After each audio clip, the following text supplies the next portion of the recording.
अस्सलाम friends, welcome on latest job in Pakistan. Friends, आज आपके लिए एक न्यू जॉब की एडवर्टाइजमेंट के साथ आपके सामने हाजिर हुआ हूँ। आपको बताता चलूँ कि पाकिस्तान नेवी में बहुत सारी जॉब्स की अनाउंसमेंट हुई है, तो आपको मैं डिटेल में ब्रीफ करता हूँ।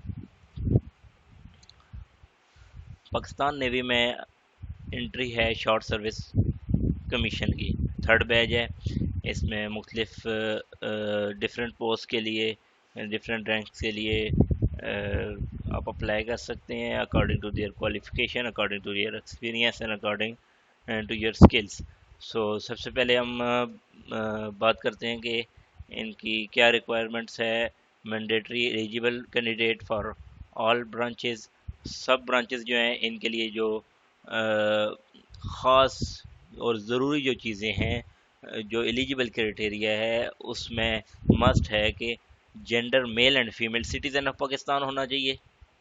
पाकिस्तान के अलावा किसी और मुल्क का नहीं होना चाहिए, वो अप्लाई नहीं कर सकते। Female are eligible for vacancies serial number 1, 19 and 20 only. Females just eligible हैं for the vacancies of 1 like lieutenant commander और लेफ्टिनेंट सब लेफ्टिनेंट। सो इनके लिए हैं, जिसमें आपको मैं डिटेल दूंगा बाद में। इसके बाद 19 सब लेफ्टिनेंट है एंड लेफ्टिनेंट सब लेफ्टिनेंट है। सो मुख्तलिफ डिसिप्लिन है like MSc statistic, B S mathematics. So detail में आपको बताता चलता हूँ।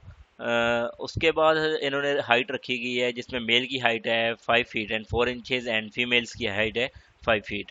और एज रिलैक्स जो है वो जो रैंक है सब लेफ्टिनेंट, इसके लिए 18 ईयर तक होनी चाहिए और इससे कम होनी चाहिए, इससे ज़्यादा के लिए बंदा एलिजिबल नहीं है। सो इसके साथ साथ लेफ्टिनेंट के लिए जो इन्होंने रखी है वो 32 है एंड लेफ्टिनेंट कमांडोर के लिए एज लिमिट जो है वो 36 ईयर है अप टू 1 जनवरी 2021। Qualification as mention below according to their post मैं आपको आगे बताऊंगा। और बट इन्होंने यहाँ पे आपको नंबर्स का बता दिया है कि मिनिमम 70% मार्क्स होने चाहिए। 70% से कम मार्क्स वाला अप्लाई नहीं कर सकता। 70% और 70% से प्लस आप अप्लाई कर सकते हैं, या आपका CGPA या यूनिवर्सिटीज़ का जो है वो 70% को मीट कर रहा हो या इससे अबव हो। सो स्टार्ट करते हैं हम। रैंक जो सब लेफ्टिनेंट लेफ्टिनेंट है, इनमें BS BE BBA MBA 16 year आपकी एजुकेशन होनी चाहिए। और कुछ में एक्सपीरियंस है, कुछ में नहीं है। यहाँ पे एक्सपीरियंस नहीं है, सीनियरिटी जो है वो मिनिमम 1 ईयर में वो आपके एक्सपीरियंस पे बेस करेगी। उसके बाद लेफ्टिनेंट हैं, उसमें 16 ईयर है, सेम डिसिप्लिन में। और अगर आपका 16 ईयर है तो आपको 3 ईयर का एक्सपीरियंस होना चाहिए। Seniority same as above and MS MPhil PA MBA like 18 year education अगर आपकी है तो लेस देन 2 ईयर एक्सपीरियंस हो लेफ्टिनेंट रैंक के लिए। और अगर मोर सीनियरिटी आप चाहते हैं तो वो भी अवार्ड की जाएगी अगर आप according to your work of 4 year and 2 to 5 year आपका एक्सपीरियंस होना चाहिए। लेफ्टिनेंट कमांडोर, इनके लिए 18 ईयर आपकी एजुकेशन होनी चाहिए और मिनिमम 6 ईयर आपका एक्सपीरियंस होना चाहिए। एंड सीनियरिटी इसमें लेफ्टिनेंट कमांडोर में नहीं है। Lieutenant commodore PhD, lieutenant commodore एक और चाहिए जिनमें PhD एजुकेशन रिक्वायर्ड है, और प्रेफरेंस ये जस्ट PhD को देंगे। 1 ईयर सीनियरिटी होगी डिसाइडेड आफ्टर कमेटी जो बैठेगी उसके बाद सिलेक्शन के बाद। सो यहाँ पे नोट्स इन्होंने कुछ बताए, कुछ बातें नोट की जाती हैं, वो आपको बताता चलूँ कि candidate with more than 10 year experience में भी कंसिडर फॉर हायर रैंक। जिनका 10 साल से ज़्यादा एक्सपीरियंस होगा उनको हायर रैंक दिया जाएगा। Validity of experience will be decided PN selection board and seniority will be awarded accordingly. जो कि आपकी एक्सपीरियंस को वैलिड है या नहीं है वो डिसाइड करेगी PN सिलेक्शन बोर्ड, सिलेक्ट करेगी।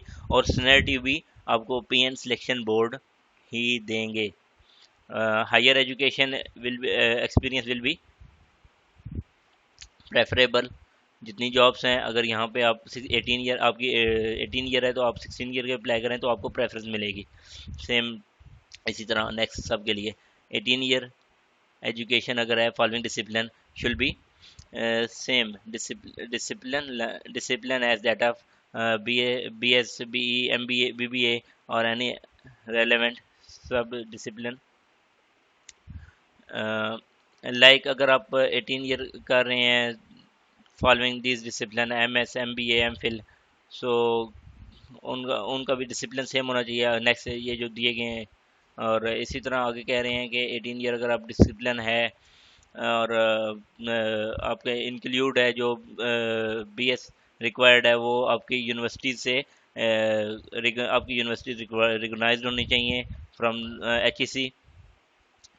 अगर कोई शख्स अपना कारोबार ज़ाती कारोबार कर रहा है या फ्रीलांसिंग कर रहा है या ट्यूशन्स वगैरह पढ़ा रहा है जिसमें एक्सपीरियंस जो है वो वेरीफाई नहीं हो सकते, तो वो उसको शो नहीं कर सकता। एक्सपीरियंस आप वही शो करेंगे जो आप डॉक्यूमेंट्स के ज़रिए शो कर सकते हैं, प्रूफ है आपके पास हार्डवेयर में, तो वही आपके लिए काबिल कबूल है। तो एज एज जो आपको मैंने बता दिया ऊपर। नेक्स्ट स्पेशल ब्रांच, अब इसमें रैंक आपको बताऊंगा, साथ में क्वालिफिकेशन और एक्सपीरियंस बताऊंगा कि किस तरह कितना ज़रूरत है किस चीज़ के लिए, कौन सी ख़ास फील्ड किस ख़ास रैंक के लिए, और उसमें कितना रिक्वायर्ड है एक्सपीरियंस, ये आपको मैं डिटेल बताया जाता हूँ। तो सबसे पहले देखें लेफ्टिनेंट कमांडो और लेफ्टिनेंट सब लेफ्टिनेंट। इनमें PhD, MS, MBE, BS in following discipline है। इनमें नेक्स्ट इन्होंने एक्सपीरियंस मांगा गया है इन्हीं के रिलेटेड, आप देखते जाएं साथ साथ।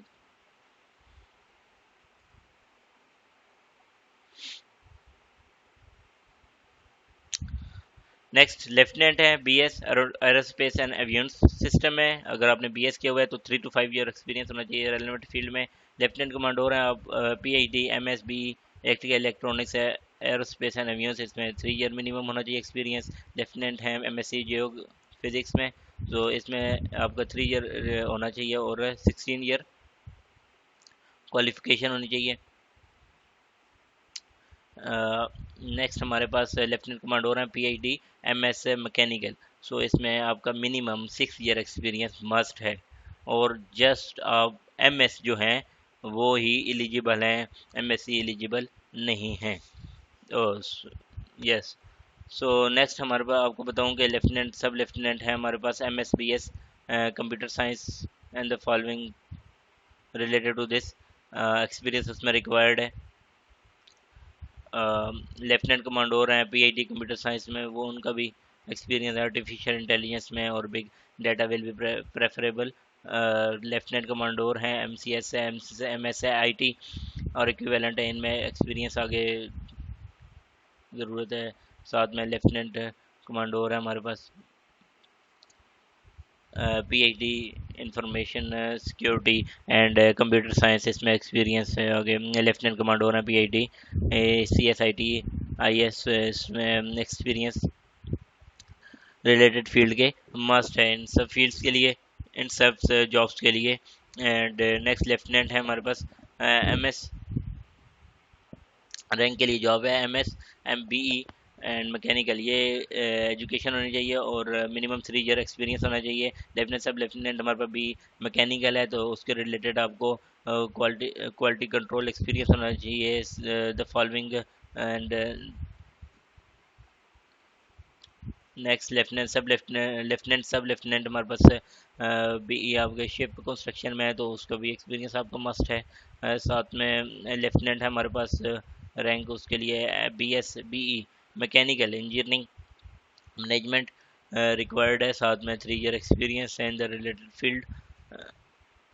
लेफ्टिनेंट MBA रैंक के लिए MBA MBBA फिनांस में, MS सप्लाई चेन में, तो उसमें 3 ईयर का मिनिमम होना चाहिए। अगर 16 ईयर है तो वैसे आपको 2 ईयर और 3 ईयर भी रिक्वायर्ड है फॉलोइंग लाइक सप्लाई चेन में और फिनांस इशू में। नेक्स्ट हमारे पास लेफ्टिनेंट रैंक के लिए BE civil engineering, sorry lieutenant के लिए एमएससी ऑपरेशंस रिसर्च और management science with opposite research as major subject, like operation research जो है वो आपका मेजर सब्जेक्ट आपने रखा गया हो एमएससी में, तो आप एलिजिबल हैं लेफ्टिनेंट रैंक के लिए, जिसमें 3 ईयर आपको रिलेटेड एक्सपीरियंस भी ज़रूरत है। लेफ्टिनेंट है, आगे बीए आपके सिविल इंजीनियरिंग होनी चाहिए, मिनिमम आपकी 3 ईयर एक्सपीरियंस है। Lieutenant sub lieutenant MBA MBBA, तो टीचिंग का एक्सपीरियंस होना चाहिए आपका, उसको प्रेफरेंस देंगे। ये सब लेफ्टिनेंट है एमएससी स्टैटिस्टिक, तो टीचिंग का आपका एक्सपीरियंस होना चाहिए। लेफ्टिनेंट सब लेफ्टिनेंट नेक्स्ट हमें इनको चाहिए बीएस एमएस मैथमेटिक्स में, तो इसमें आपका एक्सपीरियंस ज़रूरत है। साथ में लेफ्टिनेंट कमांडोर हैं पीआईटी साइबर सिक्योरिटी का, तो नेक्स्ट इसमें आपको एक्सपीरियंस ज़रूरत है, ये प्रेफरेंस देंगे एक्सपीरियंस वाले को। और लेफ्टिनेंट कमांडोर आपका पीआईटी एमएस नेटवर्क फॉरेंसिक, इसमें आपको टीचिंग का एक्सपीरियंस चाहिए। लेफ्टिनेंट है MSc BS in the following mass communication journalism like all fields, so आपको इसमें एक्सपीरियंस मिनिमम 3 ईयर होना चाहिए। लेफ्टिनेंट कमांडोर है next MS in biochemistry और कार्डियोवैस्कुलर परफ्यूशन, सो इसमें आपको एक्सपीरियंस होगा तो आपको प्रेफरेंस दी जाएगी। आगे लेफ्टिनेंट रैंक है, इसमें आपको doctor of veterinary and medicine, so इसमें 4 to 5 ईयर का एक्सपीरियंस आपको मस्ट है, तब आप इसके लिए एलिजिबल हैं। तो इसी के साथ साथ आपको मैं गाइस बताता चलूँ कि वो लोग जो अप्लाई नहीं कर सकते वो कौन कौन से हैं जो इन फॉलोइंग जॉब्स में अप्लाई नहीं कर सकते। सो सबसे पहले इन एलिजिबल वो कैंडिडेट हैं जो 2 बार ग्रेजुएशन के बाद जिन्होंने अप्लाई किया और आईसीएसबी से नॉट रिकमेंड हुए हों, या फिर वो 1 बार एफएससी के बाद और 2 बार ग्रेजुएशन के बाद हुए हों, और अगर या फिर वो एफएससी के बाद 2 बार नॉट रिकमेंड हुए हों और ग्रेजुएशन के बाद 1 बार नॉट रिकमेंड हुए हों, तो ये कैंडिडेट अप्लाई नहीं कर सकते। इसी के साथ साथ twice screened out in at ISSB, screen out वो कैंडिडेट होते हैं, बहुत सारे लड़कों को नहीं पता कि स्क्रीन आउट होता क्या है। एक्चुअली जब आप आईसीएसबी में टेस्ट देने जाते हैं तो फर्स्ट डे आपका जो वहाँ पे वो बेसिक इंटेलिजेंस टेस्ट वगैरह लेते हैं, तो जो उसमें फुलफिल कर जाते हैं, पास कर जाते हैं उस टेस्ट को, वो आगे next working days, next scenario, next test के लिए एलिजिबल होते हैं। तो जो वहाँ पे पास नहीं कर पाते इंटेलिजेंस टेस्ट वगैरह को, तो उनको वापस घर दे दिया जाता है, टेस्ट आगे नहीं लिए जाते। तो स्क्रीन आउट अगर आप 2 बार हुए हैं तो तब भी आप अप्लाई नहीं कर सकते। कोई भी शख्स अगर गवर्नमेंट जॉब कर रहा हो, वो डिसमिस हुआ हो, रिमूव हो उस जॉब से, तो वो अप्लाई नहीं कर सकता, या फिर कोई क्रिमिनल लॉ में इन्वॉल्व हो केसेस में, तो वो भी अप्लाई नहीं कर सकता। अनफिट हो वो मेडिकल बोर्ड की तरफ से अप्लाई नहीं कर सकता, या उसने अपील की हो तभी वो अप्लाई नहीं कर सकता, या मेडिकल बोर्ड ने उसको अनफिट किया हो तब भी नहीं, या उसको बीमारी हो हेपेटाइटिस बी सी की, वो अप्लाई नहीं कर सकता। इसी के साथ साथ आपको बताता चलूँ कि जो कैंडिडेट स्कूल कॉलेजेस आर्मी के इंस्टीट्यूट से या कॉलेजेस से वो निकाले गए हों, उनको वो अप्लाई नहीं कर सकते। और साथ में जो जो भी जिन्होंने आर्मी में शमूलियत इख्तियार की हो किसी भी रैंक में, और वो ट्रेनिंग में भागे हों या छोड़ के जॉब को भागे हों, वो अप्लाई नहीं कर सकते। जिस शख्स की मैरिड हैं और जिनकी वाइफ फॉरेन नेशनैलिटी है, वो भी अप्लाई नहीं कर सकते। सबमिटिंग अपने डॉक्यूमेंट्स आपने अगर सबमिट किए हैं तो उनमें आपने कुछ छुपाया हो, वो भी उनके लिए भी प्रॉब्लम है। और एप्लीकेशन आप फॉर्म आप अप्लाई जब बनाते हैं तो उसमें कुछ चीज़ आप छुपा रहे हो, क्योंकि आपका आईडी कार्ड डाटा जब आप वो आगे सर्च करते हैं तो उनके पास सारी मालूमात आपके बारे में आ जाती है। तो जो कि अपनी डिटेल छुपाते हैं या गलत देते हैं वो उनको वो आगे नहीं बुलाएंगे नेक्स्ट सिनेरियो के लिए। इसी तरह अगर किसी कैंडिडेट के पास दो नेशनलिटीज़ हैं अदर देन पाकिस्तान भी है, तो जब वो अप्लाई करता है तो अप्लाई करने के बाद उसको एक नेशनलिटी अदर देन पाकिस्तान वो सरेंडर करनी पड़ेगी, जस्ट पाकिस्तान की रखनी पड़ेगी। अच्छा, इसके साथ उन्होंने बताया कि अगर आपकी हायर क्वालिफिकेशन है रिलेटेड फील्ड जो आपको बताई हैं तो आप अप्लाई करें उसमें।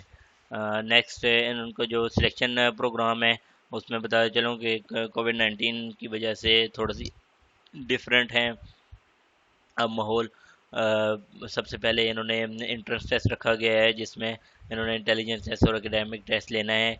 और उसके बाद मेडिकल और इंटरव्यूज लाइक आप जब क्वालिफाई कर जाते हैं इंटेलिजेंस टेस्ट में और एकेडमिक में, और ये फिर आपसे पर्सनैलिटी टेस्ट लेंगे। नेक्स्ट आपको बुलाएंगे और पर्सनैलिटी टेस्ट लेंगे। उसके बाद अगर आप वहाँ पे उनके लिए क्वालिफाई कर जाते हैं उसमें तो फिर आपको वो मेडिकल के लिए बुलाएंगे, मेडिकल होगा। मेडिकल के लिए कहा गया कि आप जब मेडिकल के लिए जाएं तो अपने कानों को और अपने दांतों को किसी डॉक्टर से इनकी सफाई करवा के फिर आप जाएं ताकि आपके लिए आसानी हो और डॉक्टर्स आपको नॉट रिकमेंड ना करें नेक्स्ट आपके इंटरव्यू के लिए। और इंटरव्यूज़ के लिए भी आपको कॉल की जाएगी, एसएमएस किया जाएगा, आपको बुलाया जाएगा और इंटरव्यू होगा। फिर आपकी फाइनल सिलेक्शन जो होगी ये नेवल हेडक्वार्टर से ही होगी।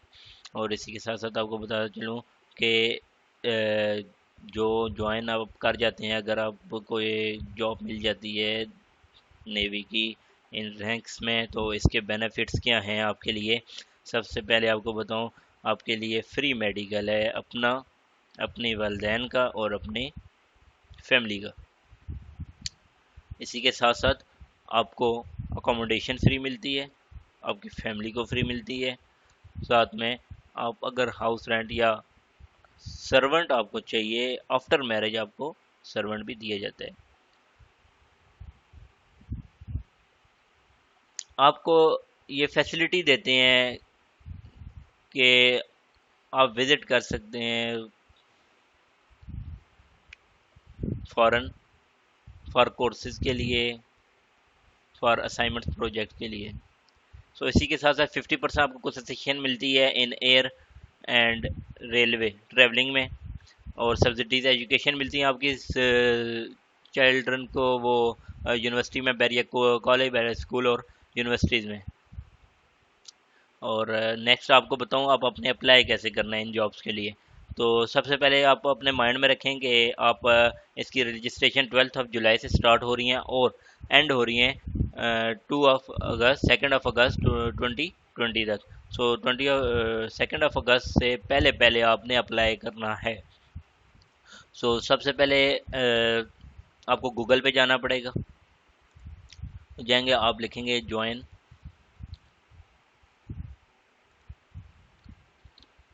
Join pock navy .gov.pk।